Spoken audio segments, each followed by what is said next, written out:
Hello everybody again, and welcome back to Nails at Work. I usually post videos on my YouTube channel on Tuesday and Saturday each week, so do come back and check out our later coming up videos. But these sessions we are working with Nadine's hands. Now Nadine is my newly returned client after COVID, so welcome back. You can see she has fresh hands after not so many months not having nails done, because thanks to lockdown, isolation, COVID, so now she's finally able to get back to her normal routine. So we are starting from fresh. So I'm having her nails prepped, running around with the sanding bit. So you're pushing up the cuticle as you go around, taking off all any excess skin sitting on the nails plate, and go gently across the nail. You just want to roughen the surface. You don't want to actually dig into the actual nails plate. After we're doing this, we will be putting on tips extension for her, because she wants it a little bit more length than what she has now. So when we do extension, usually we have to trim her natural nails down as much as possible. And also after we run through the cuticle, is better if you run your cuticle clippers around the edges, so you can remove any excess skin that you push off before. This will ensure the cuticle looking nice and round, and it also prevent lifting, because you won't have any excess skin or dry skin catching on the product.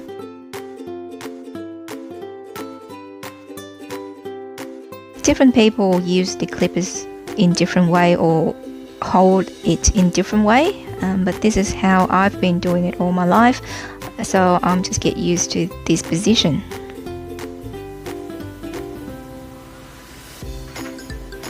So you just nipped off any dry bits that you've seen on the surface. Don't go in too deep, because with cuticle you don't want to take too much away. You want to take just enough. If you're taking too much away, the excess skin will end up growing back more than what it's been removed. So it's just going to end up looking all messy later on. I don't necessarily like the way of wet cuticle either, because a lot of people want it to soak their cuticle wet to make it softer and easier to remove, but I think that way you end up taking too much off, and then you're going to feel it afterward, because all the skin is starting to expand and wanting to grow back a lot more. So doing this dry method, I think it's preventing you from going too deep into the skin.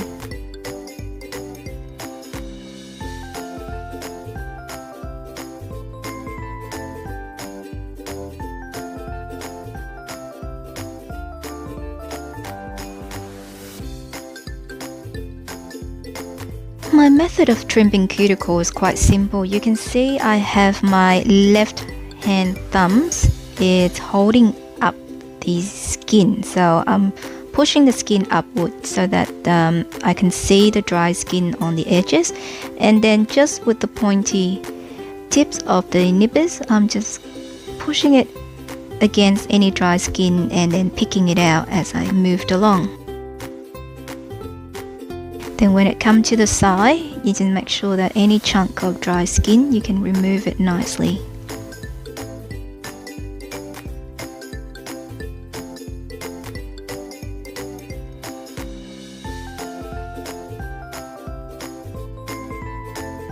Here we're moving on to our second step, which is placing the extension tips. So I usually measure the tip against the nails first. Once I'm happy with the size of the tips, I'll make sure you cover from one side to the other. Then I put a bit of glue directly on top of the nails, and then I press the tips down, making sure you're holding the tip straight as you push it down, so then the nails won't look crooked or bended.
Now that all our tips are on, we just gotta take the length down to the desired length of the client. So I usually just go straight ahead and shorten them first, and then I'll get down to the actual length measurement. Some client nail beds, each nails beds tend to be different than the other as well, so sometimes you have to look at the overall length of the whole nails, not just focusing on the length of the extension tip. And once again, sometimes the nail plates on the right hand might be different than the nail plates on the left hand, so always try to measure the full nails against each other and do not just focus on the length of the tips.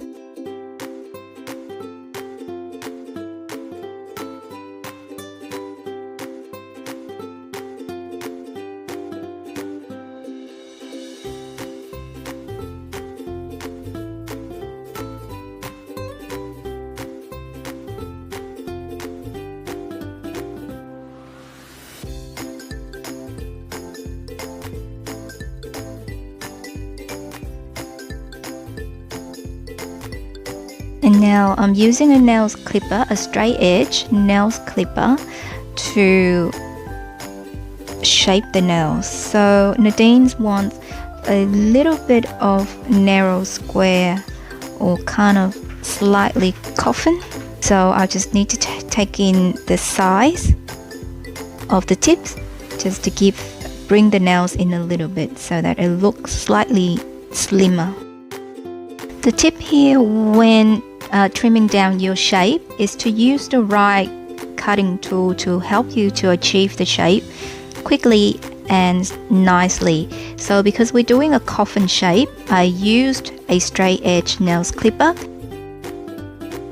If I was doing a almond shape or a round shape, then I will use the moon curved nails clipper, and that will give you that more rounded edge. So it's just a matter of playing around with the right tool, understanding what the right tool will give you, and you get that nice shape in no time. So now we're using our e-file, still using the sandy head, and blended in the tip line with the nails. So once again, do it gently and make sure you're working only on the tip, not too much on your actual nails plate.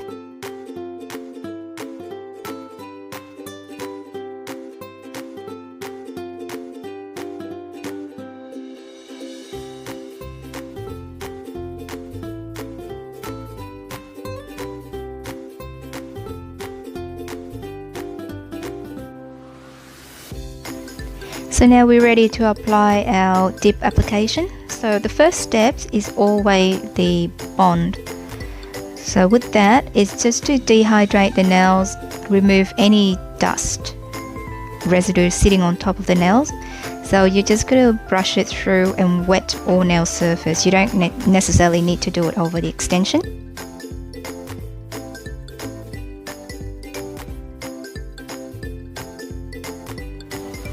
So my first layer here is the clear coat, and I'm doing an apex build up. So first of all, I want to go directly where the blending edge between the extension and the nails plate. Gonna go cover over that first, but don't go over the edges. So you're just focusing on the middle area, leaving a gap on the sides, about 2 mil on each side. So you don't want to overfloat the side, you're just working on the middle section, which is the apex sections of the nails, to build up the strength of the nails. So now going through with the second layer. So the second layer I'm moving upward a little bit, so covering about 60% of the nails plate.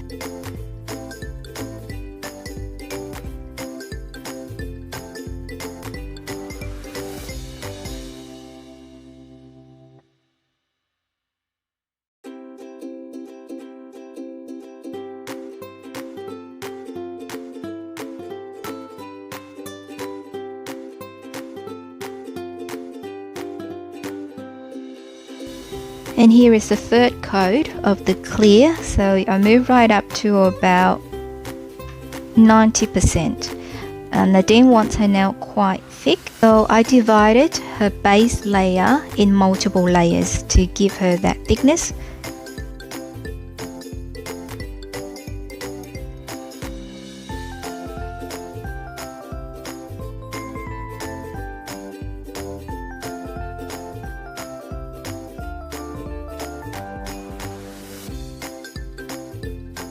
Once you finish your base, you moved on to the first color.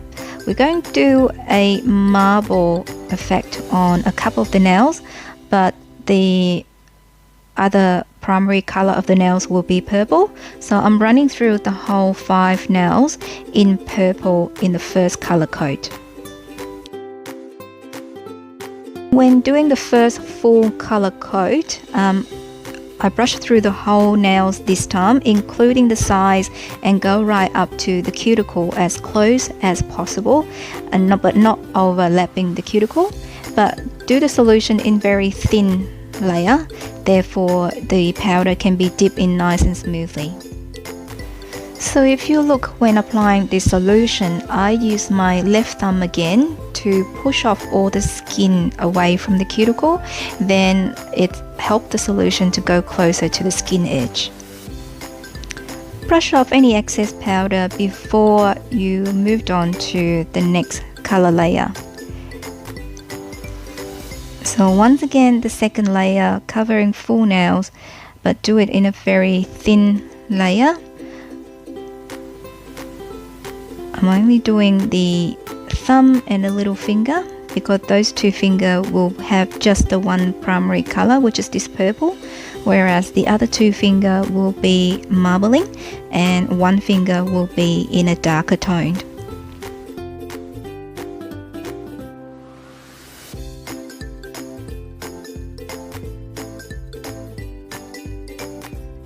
Finishing off just those 2 fingers first, so I moved on to the third color code. So the third coat, I don't have to go all over the nails bed. I'm only focusing on the middle section of the nails and not going too much on the sides, because I don't want the nails to be flattened, and also I don't want the nails to be widened on the sides.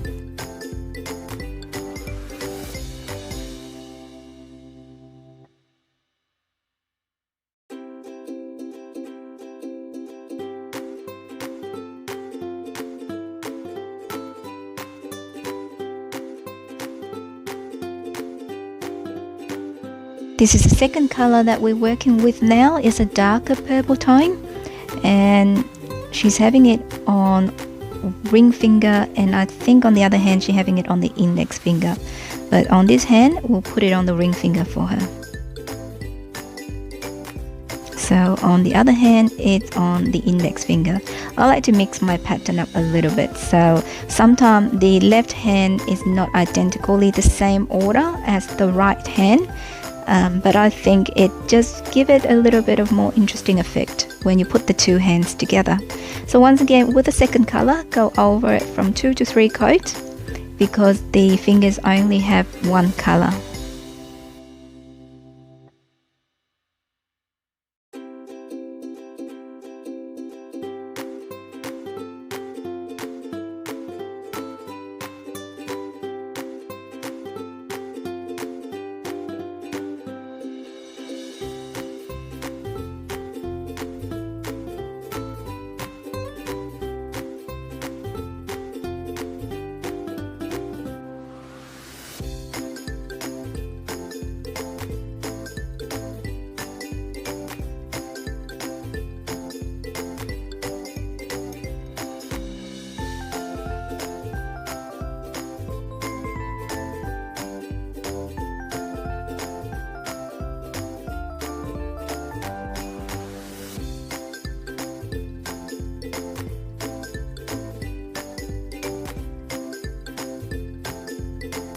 So like always, to finish off, we apply the last top layer of clear.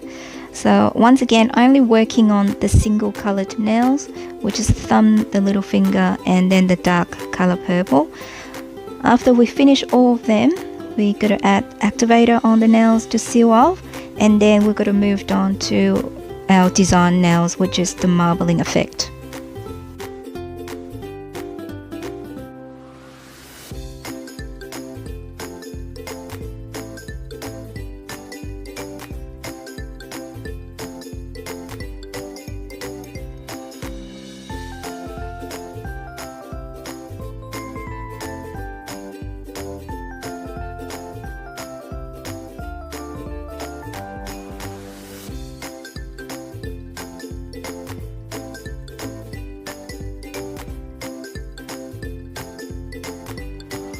Just repeating again that activator needs to go on once you completed the nails, and let it harden before you actually file or shape it.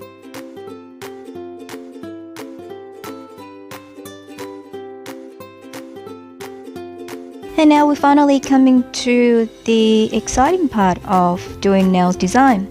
So today I'm doing marbling effect with the actual dipping powder on Nadine's 2 fingers in each hand. So we have some, I'm using the French pot. So this is a pot that you usually do your French nails. I pour variations of different color. So I have the base as the light purple, then I put a little bit of the darker purple, and then the white. Then I use my cuticle, the tips of my cuticle pusher to give it a swirl, mixing all the color but not stirring them together, just swirl them across. So you can see it's create a nice mixed marbling pattern naturally inside the tray. Then I'm going to wet the nails with number 2 solution just evenly, and then I'm going to turn it upside down, and then I'm going to dip the nails as upside down into the pot. You want to pick where you want pick up the pattern the most, and then you dip your finger into that section. So repeating here again, just want to wet your nails where it already had 1 layer of purple on it. Just wet it with number 2 solution thinly, and then shake up your pot, getting it ready, and then dip the nails in where you want to pick up the pattern.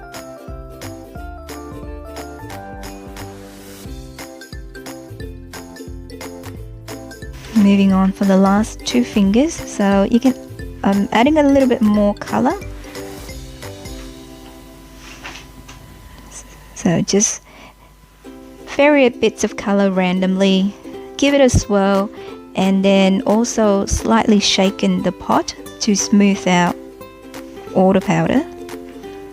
Then you brush number 2 on the nails, and you turn it upside down as you dip it into the pot.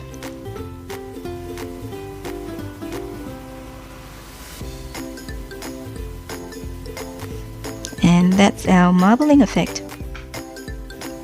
This probably be the most easiest design in dipping, so it takes no effort at all. The only downside to this is that you can see you will waste a bit of colors left over. So what I usually do is I try to keep the leftover in the pot and see whether the next set I can reuse that again. So in here, I just want to, if you want to add a bit more variation, you can slightly brush the additional white color on, or any other color that you want to add on, and then you finish off dipping it into clear. So you can add on the color by using your number 2 brush.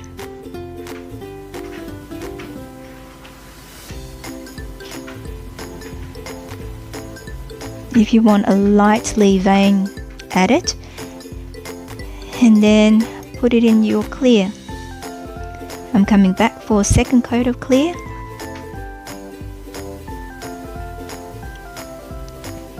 Once again, when you do your clear as encapsulating, you want to make sure you brush off any excess powder as quickly as possible, because the more you leave the excess powder sitting on top, that will make your clear become cloudy.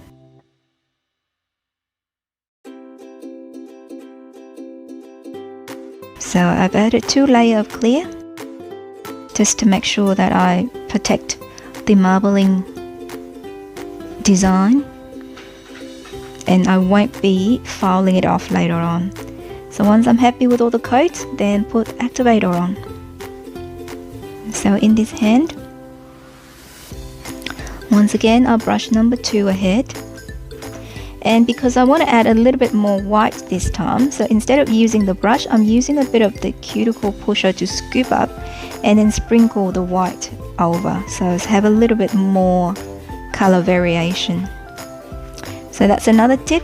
So you use different things to create different effect. So if you wanted to add the color lightly, then you use a brush of the solution bottle. But if you want to add the color in a more bigger chunks, then you can use your cuticle pusher as a little spoon or a little scoop and sprinkle it over the nail. Once again, once you're happy with the pattern, then just cap it with clear, a couple of clear, and then Activator, and then you're ready to shape and file the nails.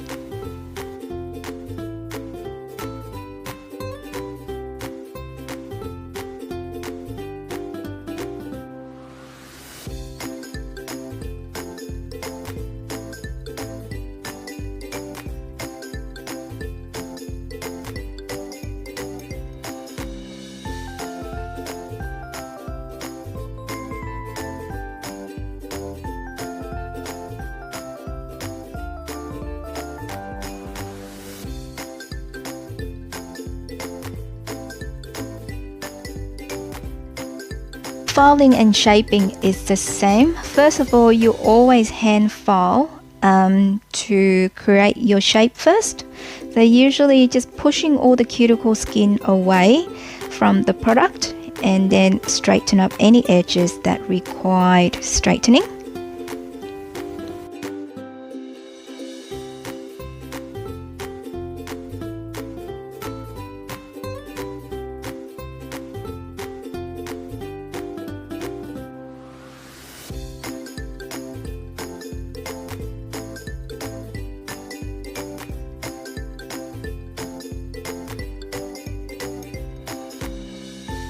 Using a fine rounded E-file head, then I'm going to smooth out the top surface of the nails.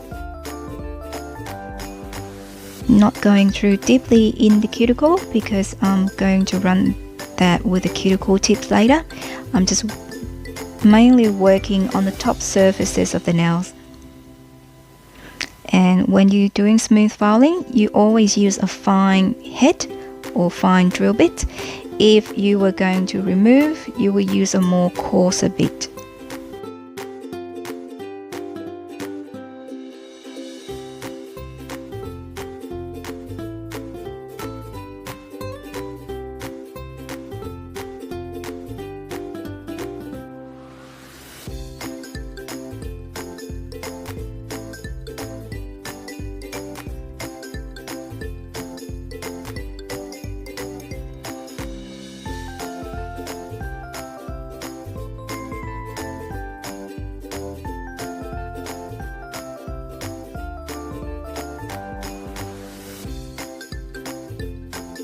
And here's the cuticle bit that I was talking about, just also a fine drill head, but a very small head. So you can go through and push away any product out away from the cuticle line and making that cuticle line nice and rounded.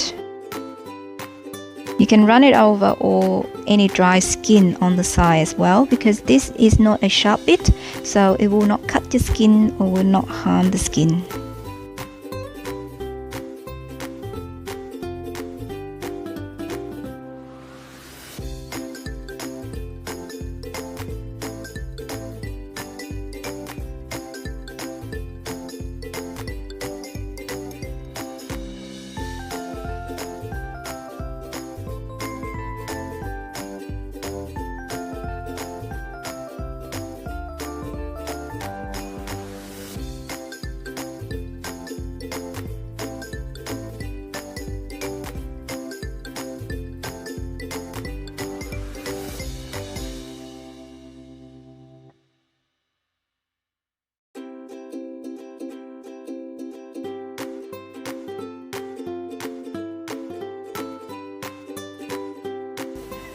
We're nearly at the end here, so just going through and smooth buff all the nails. After this, I will usually put another layer of activator on. Then I'll ask the client to wash their hands in water only. And then once they come back, we're ready to put on the top coat. As you can see, this is a very basic, very easy to do marbling effect, and there's not much to it. You just basically mix the color and then just dip the nails upside down into your color, and there you go, that's your pattern. So activator go on, hands get washed, and then we're ready to do our top coat.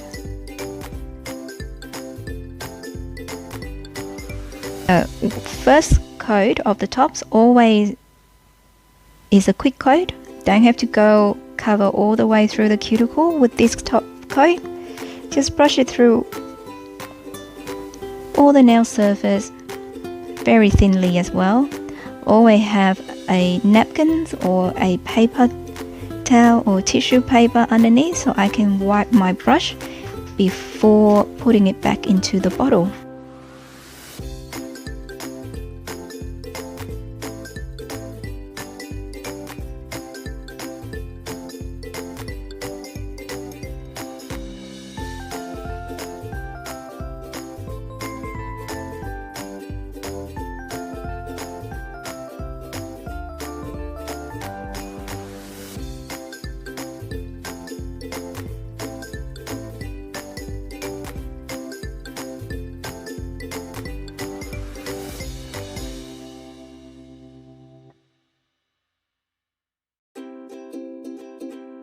So the last coat is the second top coat. So this one you gotta go through quite thoroughly, making sure all the solution cover every edges of the nails, but not over flooding onto the cuticle.